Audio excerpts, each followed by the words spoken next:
Asalnya Syekh pernah datang kemari kan, saya katakan iya. Dan pada masa di jalanan itu tadi kawan-kawan ingatkan kepada saya, kita pernah datang ke masjid sini dan ada satu kenangan yang disebutkan sama kawan-kawan pada waktu itu. Saya teringat, Masya Allah, Tabarakallah. Tetap kita nak membandingkan nikmat dengan nikmat. Nanti kita simpulkan. Ini yang terakhir dengan perbandingannya. Masya Allah, Tabarakallah.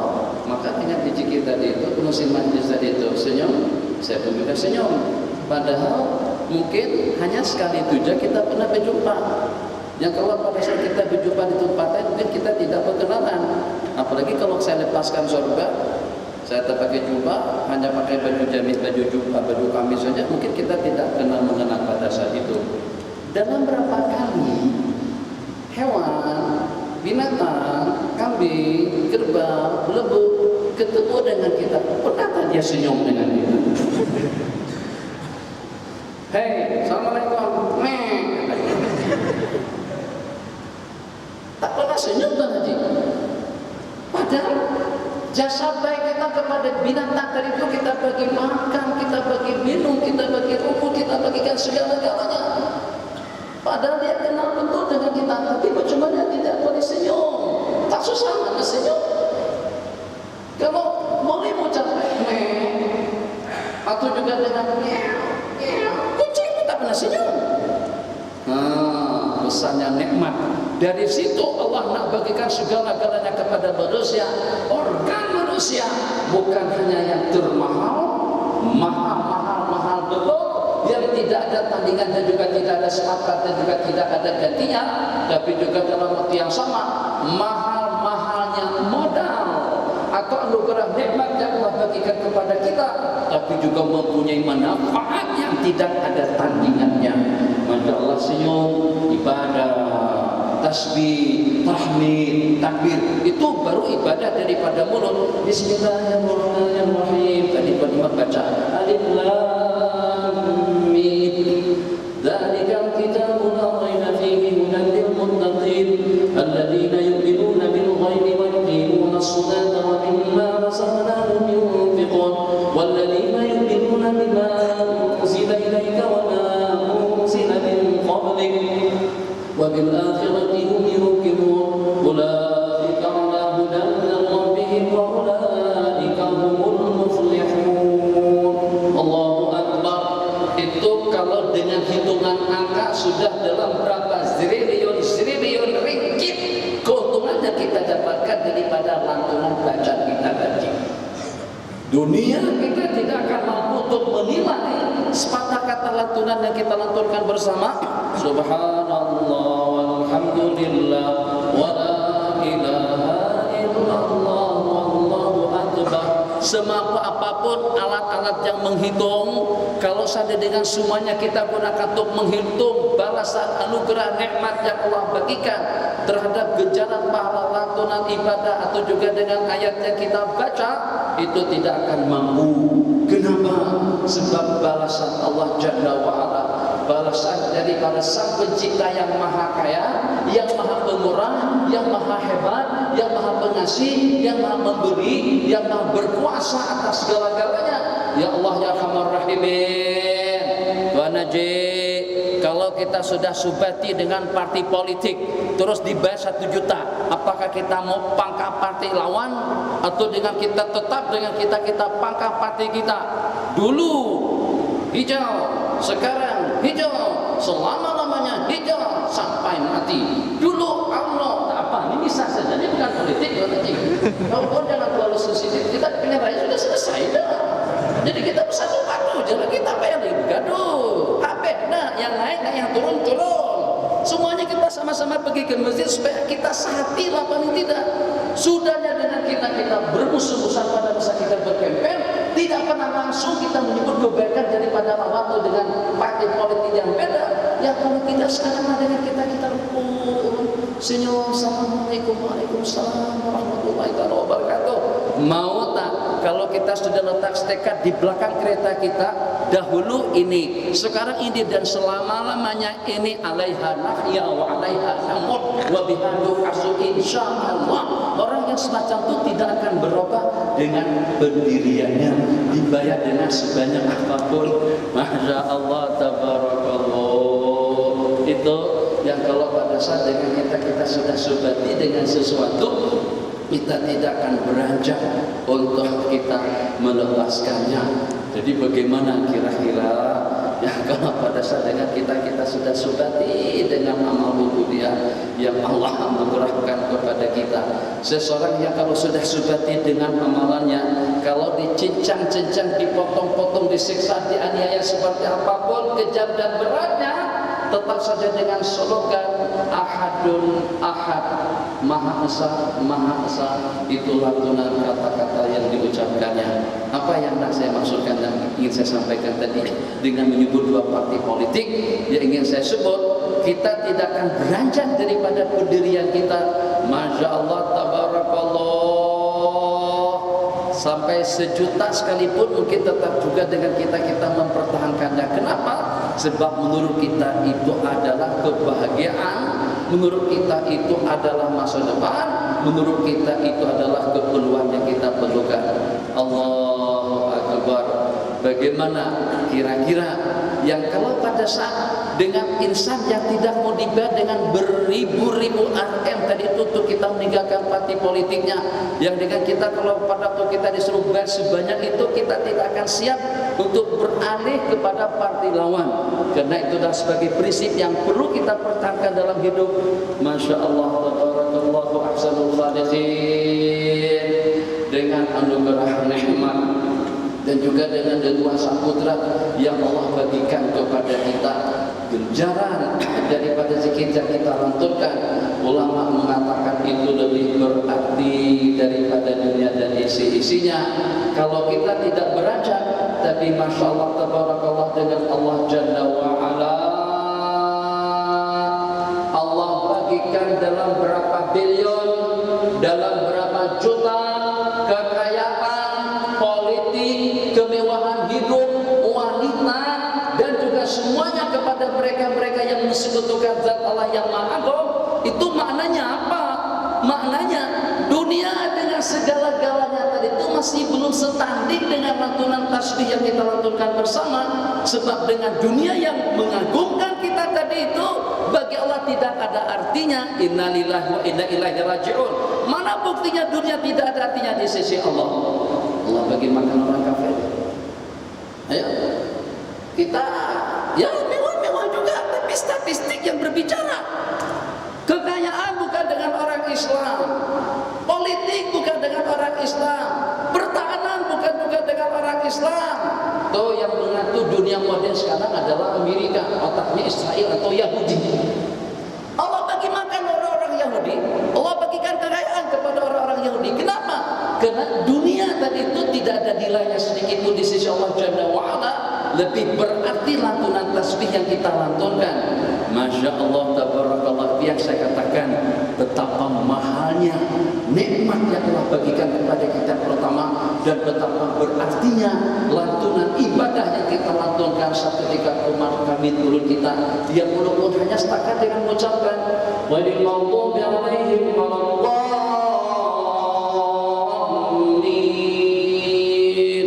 Jangan ada satu orang pun yang ketinggalan nanti. Isya 2 kali. Amin. Tuh yang itu toh nilainya di sisi Allah, dunia kita ini tak ada artinya. Lebih mahal amin tadi itu daripada dunia. Mana buktinya? Sebagaimana saya katakan, saya sudah buktikan. Kalau seandainya dunia itu mahal, Allah tak akan bagi makan orang kafir, tak akan bagikan pertahanan dan persenjataan kepada mereka. Allah akan sempitkan dunia mereka. Allah akan bagikan anugerah nikmat, kekayaannya, duitnya, hartanya, airnya, pulaunya, dan semuanya kepada orang Islam. Tapi karena dunia tidak ada artinya, Allah bagikan kepada sesiapa saja dunia. Oh, ini dunia yang bergerak nih. Allah bagikan kepada sesiapa saja dunia tadi itu. Tapi taufik hidayah lantunan. Amin. Bismillahirrahmanirrahim. Alhamdulillahirabbil alamin. Ar-Rahmanir Rahim. Maliki yaumiddin. Dengan penuh khasyat dan tadallul Allah akan bagikan bacaan syahdu merdu dengan penuh inkisar tadallul, dengan penuh harapan kepada Allah, kecuali kepada orang-orang yang dikasihi oleh Allah Jalla wa'ala. Macam itu kita kalau nak mengalamatkan diri kita di mana kita di sisi Allah, jawabannya di mana Allah dalam kehidupan kita.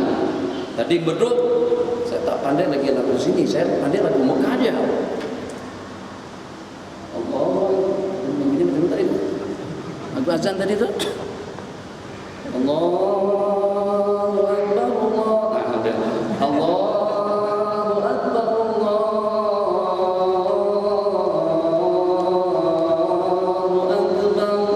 Dikurangan, oke?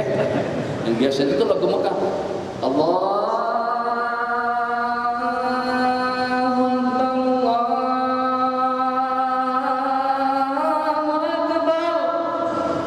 Nabi kita kata wajabat. Dadak, dadak, dadak, dadak. Apa yang saya ingat saya sebut dadak, dadak, dadak, dadak, dadak. Sebab malam Islami bingung juga dengan kita. Jadi kita nak pilih takbir yang tak sama. Yang penting buat susah juga kadang-kadang Haji Syahrul selalu ikut, dan Sanusi selalu ikut, Haji Zul selalu ikut. Jadi saya tak kenal kalau sampai mereka tidak dapat suatu benda baru pada tiap pengajian yang kita adakan. Kalau sini saya boleh ulang balik ceramah saya malam kemarin, tapi mereka dapat apa? Tak dapat suatu benda baru. Jadi ya Allah, Nabi kita mendengar lantunan adzan dari sebuah dusun. Allahu Akbar, Allahu Akbar. Nabi kita kata wajabat. Allahu Akbar, Allahu Akbar. Jadi kata sahabat wajabat apa? Setelah dia mengucapkan dua kalimat syahadat, Nabi kita kata wajabat, layak, patut, mustahab untuk dia masuk surga dengan lantunan yang dilakukannya tadi itu. Allahu Akbar, Allah. Tadi simpang-simpang tanah, ada yang 1 ekarnya 1,5 juta, ada yang 1 ekarnya 200.000 sahaja, ada yang 1 ekarnya 5 jutaan. Tanah di Jalan Duta itu hanya 1 lot tanah dalam 3.000 kaki saja. Bangunannya tak mewah mana, tak besar mana, itu sudah dalam 5-6 jutaan. Itu baru di Jalan Duta. Bagaimana kalau di Jalan Al-Firdaus Al-A'la? Dapat ditebus dengan sembahyang yang tak khusyuk tadi itu. Sembahyang. Allahu Akbar. Bismillahirrahmanirrahim. Alhamdulillahi Rabbil Alamin. Ar-Rahmanir Rahim. Maliki Yaumiddin. Iyyaka na'budu wa iyyaka nasta'in. Ihdinas siratal mustaqim. Siratal ladzina an'amta 'alaihim. Maghdubi 'alaihim waladdallin. Tak penting, opkan saja. Mengopkan handphone pada kesembahyang lebih elok daripada ngeng. Siapa yang sembahyang di Bukit Sentosa subuh tadi itu Abang Hanif yang ada di sini? Sepanjang salat subuh innalillahi wa inna ilaihi raji'un. Enggak ada tempat kah? Enggak ada waktu kah? Enggak ada peluang kah? Sampai dengan kita ganggu ibadah kita sendiri dan juga ibadahnya orang ramai. Sedangkan dengan kita tahu tak banyak mana amal ubudiyah yang kita laksanakan karena Allah. Jangan dicumakan amal ibadah kita sedikit tadi itu, sebab itu sangat-sangat berarti nanti untuk masa depan kita. Pada saat mata sudah tidak melihat, mulut sudah tidak bercakap, jantung sudah tidak berdenyut, yang pada saat kita akan dikafan dengan 3 helai kain putih dan disembahyangkan dengan 4 kali takbir tanpa rukuk dan sujud, kemudian kita akan diletakkan di tempat pembaringan kita yang terakhir. Pada saat itu, betapa berartinya Allahu Akbar, betapa bernilainya subhanallah. Jadi kalau ada orang ajak tasbih kan, misalnya atau salawatan kan, Allahumma shalli wa sallim wa barik ala sayyidina wa habibina wa dhufrina wa maulana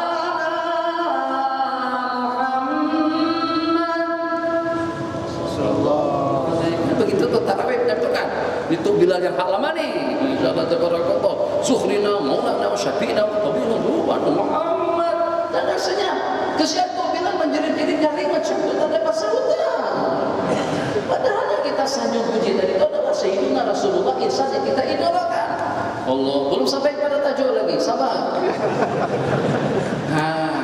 kita simpulkan. Kesimpulannya, kalau memang kita yakin umur kita itu mahal, jangan kita habiskan dengan benda yang sia-sia.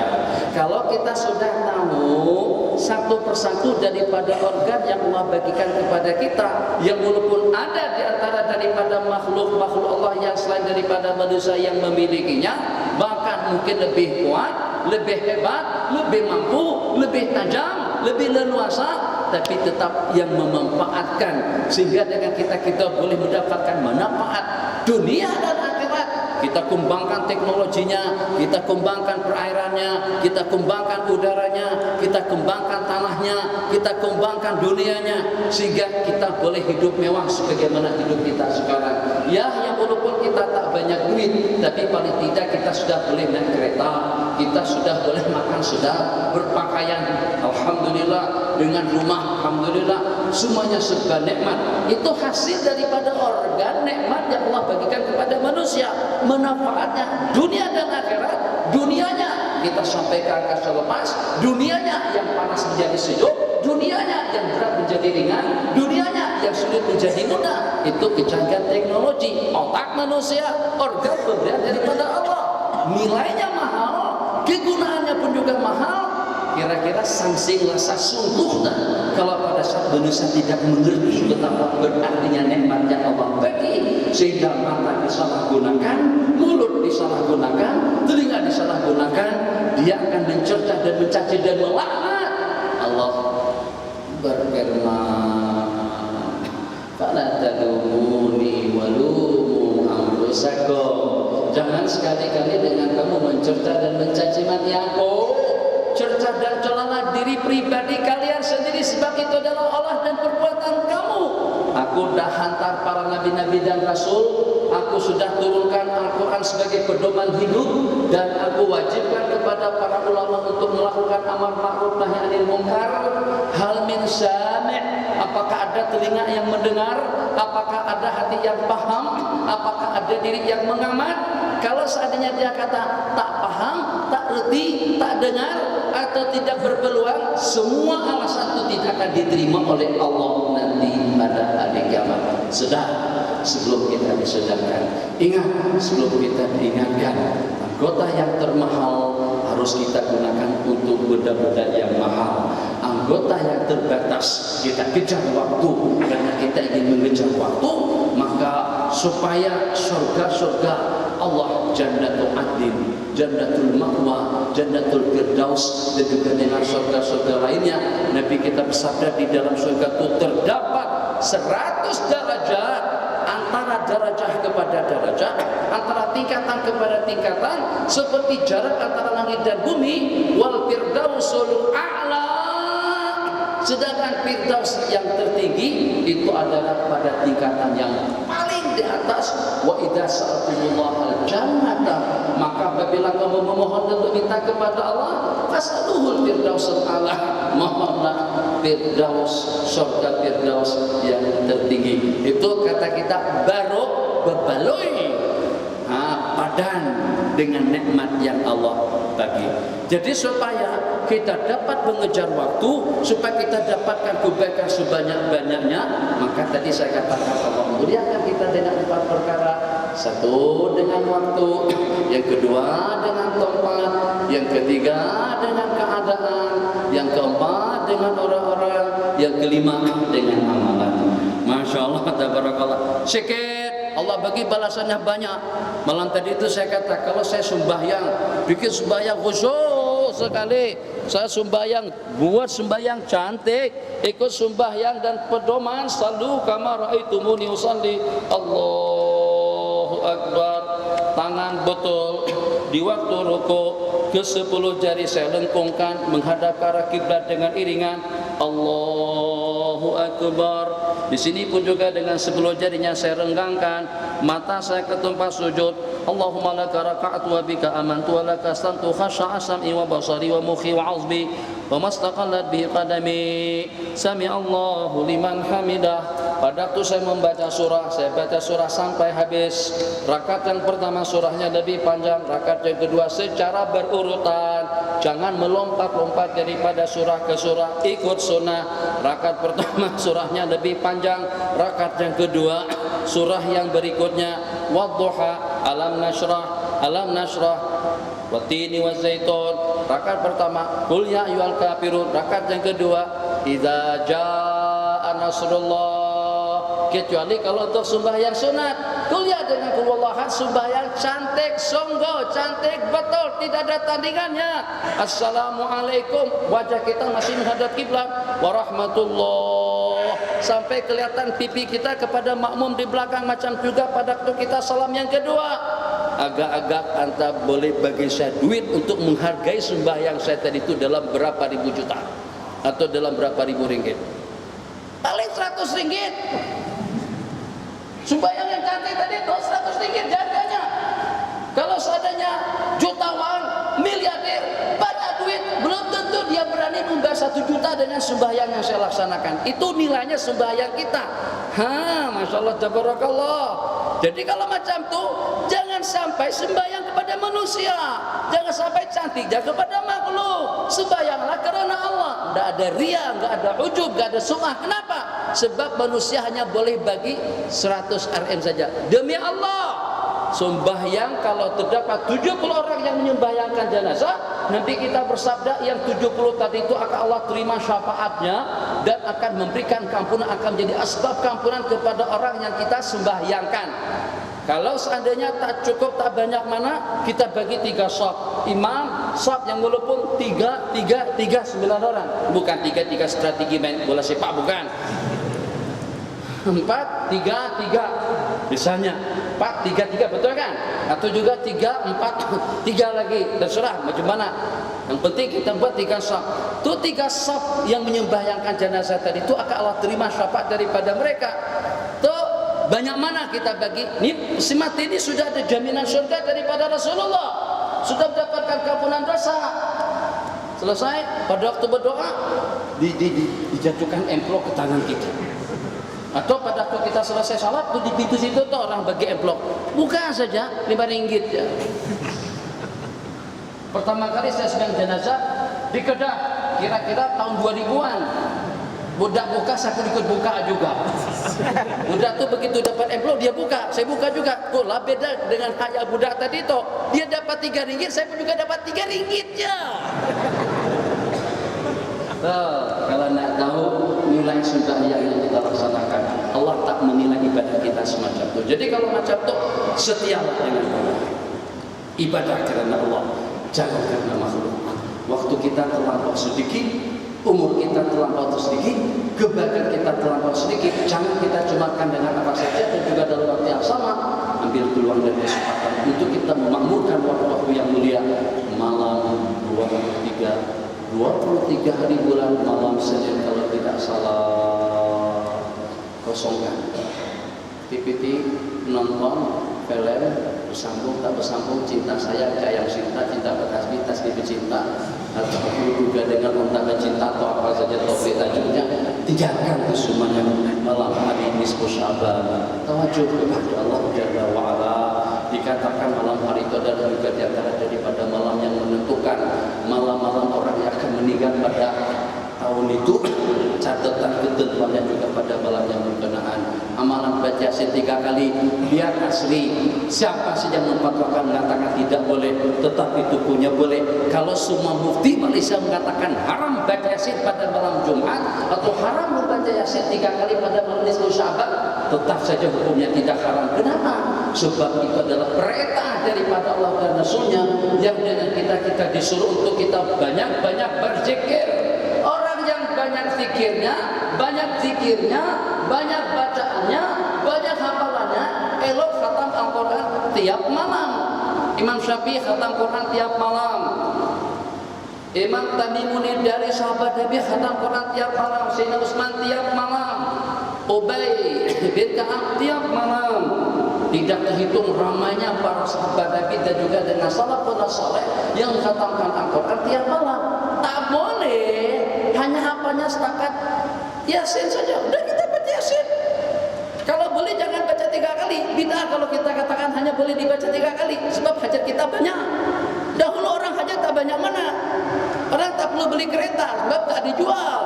Tak perlu naik pesawat, tak ada pesawat. Tak perlu bangun rumah kecil, dah cukup. Nah, seandainya ada duitnya pun nak buat ekor atau nak beli ekor, beli mana? Produk mana? Jepun tak ada, Amerika tak ada. Amerika tak perlu Garuda. Eropa pun juga tidak ada. Eropa itu dulu disebut dengan ahdu zawal, dunia yang gelap gulita. Majunya Eropa pada saat bermengungsikan atau pada saat dengan mereka pergi hijrah, belajar mengaji, menada kepada orang-orang timur. Sehingga dengan kemajuan dan juga dengan kemodernan dunia timur pada saat itu diambil alih oleh mereka. Allahu Akbar. Jadi kalau seperti di zaman para sahabat, apa yang mereka beli? Allah.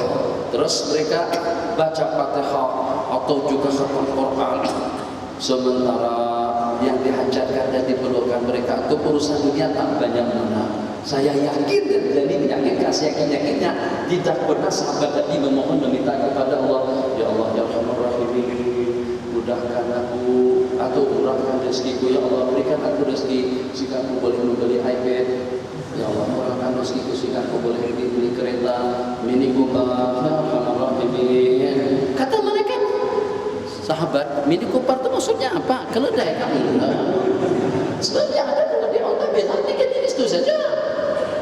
Nah, maksudnya apa yang saya maksud supaya jangan salah paham? Jadi 3 kali Yasin itu kalau sekarang tak cukup, kenapa sahabat hajat-hajat kita banyak? Kan di situ dikatakan hajat yang pertama murah rezeki, hajat yang kedua sehat afiat, hajat yang ketiga jadi husnul khatimah apa? Lihat yang 3 kali jawabannya. Rasakan 3 aja. Itu dahulu. Hajat sekarang nak kawin 1, 4, 2. Tahajud. Sebenarnya kita ini punya keinginan yang sama, cuman ada yang berani meluahkan keinginan, ada yang senyap-senyap, tapi semuanya muslimat. Tapi jangan dirisi-risi lah Tuan Haji, nanti di rumah nanti marah-marah pula. Betul kan Tuan Haji nak kawin lagi, betul kan? Ya Allah sejak daripada dulu lagi betulnya.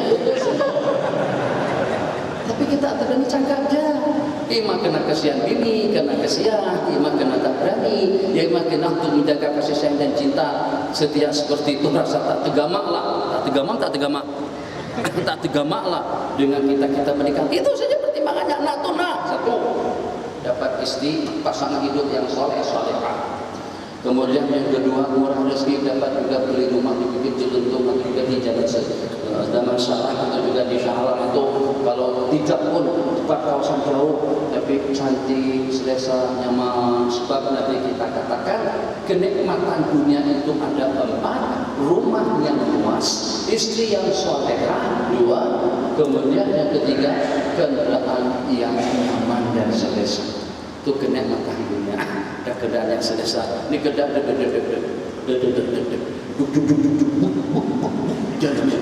Ya Allah, baru dalam 3 km sudah mogok tengah jalan. Kalau tadinya dia yang bawa kita, terpaksa kita yang bawa motor kita. Gantian kata motor, adil. Jadi banyak hajat kita, jangan baca Yasin 3 kali saja, baca Yasin 10 kali, hajatnya 100 kali. Tidak ada yang mengatakan itu bid'ah, kecuali Salafi dengan Wahabi. Kenapa? Bid'ah menurut mereka. Karena Rasulullah tidak pernah buat. Kenapa sahabat tidak pernah buat? Betul. Sahabat tidak pernah buat baca Yasin 3 kali sahaja, tapi sahabat pernah buat mengkhatamkan Al-Quran tiap malam. Bukan malam Jumat aja baca Yasin. Kita orang Melayu karena kita tak hafal Al-Quran, hafal Yasin saja, kita baca Yasin. Yang tak hafal Yasin baca kulhu, yang tak baca kulhu dah ngelamun lah. Ya Allah, ingin juga baca Quran tapi tak pandai, ya tak boleh. Yang kadang-kadang merintih-rintih dengan tetesan air mata semacam itu boleh jadi lebih awal daripada orang yang beribadah. Jadi malam 10 Sya'ban diantaranya turunnya ayat yang ada tulisan di atas tuh, Fawalli wajhaka syatral masjidil haram, yang di atas di tengah sini, bukan situ, sini nih sini. Itu turunnya ayat itu pada bulan 10 Sya'ban. Berpindah kiblat daripada Baitul Maqdis ke Masjidil Haram. Kemudian yang kedua, pada bulan Sya'ban adanya malam nisfu Sya'ban. Nabi kita bersabda bulan Sya'ban adalah bulan aku, bulan yang dilupakan oleh umatku. Tidak ada daripada perputaran bulan yang 12 selain daripada bulan Ramadan. Hampir cukup Nabi kita puasa 30 hari daripada bulan Syawal. Allah puasa. Musliman, selesaikan qada'annya. Dua hari yang hak Ramadan yang lepas, jangan sampai terbawa kepada Ramadan yang akan datang. Untuk kita yang ingin melaksanakan puasa sunat, Nabi kita bersabda, "Idzan tasafa Sya'ban fala shauma illa Ramadan." Apabila kita sudah berada di pertengahan bulan Sya'ban, maka sudah tidak ada puasa kecuali bulan Ramadan. Boleh puasa selepas nisfu Sya'ban nanti kalau kita punya kebiasaan puasa Senin Kamis, atau nak buat puasa qadha, maka itu tidak mengapa. Bismillahirrahmanirrahim. Sini ada negara Islam, ada Syiah, ada politik, macam-macam pertanyaan di sini. Assalamualaikum warahmatullahi wabarakatuh. Tuan Syekh, anak ada beberapa salam untuk Tuan Syekh, jelaskan dan didahului dengan ucapan terima kasih. Soalan satu, apakah mazhab atau pengikut Syiah itu beragama Islam? Berat pertanyaan, tidak cukup setengah jam jawab. Kata Syiah, ini jawab. Tapi Syiah, kalau kita melihat, mengkaji dan mempelajari, insya Allah saya terjadi dengan diri pribadi saya setelah lebih dahulu. Saya akan ambil peluang masa untuk memberikan ulasan ringkas tentang akidah Syiah dalam beberapa sutur. Syiah dengan akidah mereka dalam beberapa helai atau dalam beberapa hadis. Insyaallah mungkin ke depan saya akan dapat ulaskan tentang imamnya, imamiyahnya, tentang imamahnya, tentang mut'ahnya, tentang taqiyahnya, tentang Al-Qur'annya. Di antara daripada akidah Syiah, bahkan itu merupakan prinsip yang terpenting, itu adalah bertakiyah, dan juga di antara itu adalah bermut'ah, dan di antara daripada yang terpenting dan itu berdasar dalam akidah mereka, mencerca, mencaci maki, mengkafirkan, bahkan dikatakan kafir kalau sampai tidak mengkafirkan para sahabat Rasulullah sallallahu alaihi wasallam. Jadi soalan ini nanti kita temukan. Soalan yang pertama, apakah hukum menggunakan parfum beralkohol, apakah ia sah di pasumbayan atau bagaimana? Jadi orang tua kita dahulu kata kalau nak guna minyak harum, gunakan minyak harum yang boleh dibawa sembahyang. Tapi yang ada alkoholnya itu terdapat khilaf. Kalau ikut kebanyakan daripada ulama, alkohol itu adalah najis. Diproses daripada apapun, baik itu daripada buah-buahan ataupun juga daripada ulama, daripada sayur-mayur ataupun juga daripada minuman, sehingga sampai menjadi alkohol. Alkohol itu najis yang pertama. Kemudian yang kedua, alkohol itu memabukkan. Nabi kita bersabda, al-khamru itu adalah kullu ma khamara al-aqla. Khamar itu artinya tiap yang menutup, yang menyanyukkan akal pemikiran atau kewarasan akal pemikiran seseorang. Nabi kita bersabda, kullu muskirin khamran, tiap yang memabukkan itu adalah khamar, dan tiap khamar itu berarti najis. Jadi minyak harum yang bercampur alkohol, baik yang digunakan untuk laki-laki atau perempuan, kebanyakan ulama mengatakan najis. Najis berarti mendatangkan semuanya. Jadi kalau sampai kita tersentuh, basuh tangan kita daripada alkohol tersebut. Sementara ada pendapat kedua daripada ulama, itu hanya pendapat sebagian kecil daripada kecil, itu daripada mazhab Imam Abu Hanifah dan Nu'man. Itu adalah kalau sukatan yang kita gunakan tadi itu tidak sampai kepada tahap pemabukan. Alkohol yang ada dalam minyak harum itu agak-agak sebanyak ini kan? Tak sikitnya. Jadi kalau seandainya sukatannya, kata hitungannya tidak sampai kepada tahap pemabukan, itu kata mereka dimaafkan. Itu saja yang meringankan tentang minyak harum dan yang sejenisnya yang terbau dan yang tercampur, atau dengan obat-obatan pun juga sudah tercampur dengan alkohol. Ada pertanyaan yang di luar sini silakan. Tidak ada, saya bacakan yang ini lagi. Soalan, apakah ada jalan politik nanti? Tapi dan daya. Soalan yang ketiga, bagaimana kita hendak memberi jawaban kepada orang yang berkata hukuman Islam ke atas penzina, peminum arak, orang yang mencuri dan sebagainya terlalu keras. Ini terlalu keras pertanyaannya. Bukan keras hukumannya, pertanyaannya juga keras. Tapi jawabannya lebih keras lagi. Tidak sesuai dilakukan di dalam negara modern hari ini. Siapa yang kata tidak sesuai? Kalau membawa 10 gram dada, tuh ada kemarin daripada mana-mana ada baru saja dalam akhbar itu kena kangkung gantung mati, tak ada yang komplain. Ayo, terus yang mana? Terukan yang mana? Orang guna dada, kesan buruk daripada dada itu paling nyanyoknya. Dia menghayal pikir termono macam itu saja kesannya kesan buruknya. Memang merusak segala-galanya, merusak perekonomian umat dan lain sebagainya. Tapi tidak seteruk orang yang murtad. Kalau orang yang penghidap dada, minuman keras atau dengan yang sejenisnya itu paling di dunianya. Allahumma shalli ala sayyidina Muhammad. Paling jasmaninya yang akan dijatuhkan hukuman nanti dan hancur, sementara kesudahannya nanti di akhirat masih ada harapan akan mendapatkan rahmat dan surga daripada Allah. Tapi kepada orang yang murtad itu bukan hanya masa depan akhiratnya, dunia akhiratnya. Kalau dengan di dunia Nabi kita bersabda, man baddala dinahu tuluhu. Bono orang yang berubah agamanya di akhirat akan akal abadi, akan kekal abadi di dalam neraka. Tidak relevan itu menurut siapa? Kalau tidak relevan jangan duduk di dunianya Allah, jadi dunia kita sendiri. Ini dunianya Allah, udara-udaranya Allah. Kalau memang nak juga manusia sekehendak manusia, jangan sekali-kali menikmati fasiliti hidup yang diproduk, yang dicipta oleh Allah. Senang, supaya kita tak pusing sana pusing sini. Air, jangan diminum. Tapi kan haus, ya biarin. Loh kenapa? Sebab dia bukan punyanya manusia, ini punyanya Allah. Sedangkan kamu tidak terima Allah sebagai sang pencipta yang maha mengatur dengan undang-undang Allah Jalla wa'ala. Keluar kemana Syekh? Dari masjid? Tidak. Keluar rumah? Tidak. Keluar daripada planet bumi. Kemana? Angkasa lepas. Masih punyanya Allah. Yo, nak pergi kemana?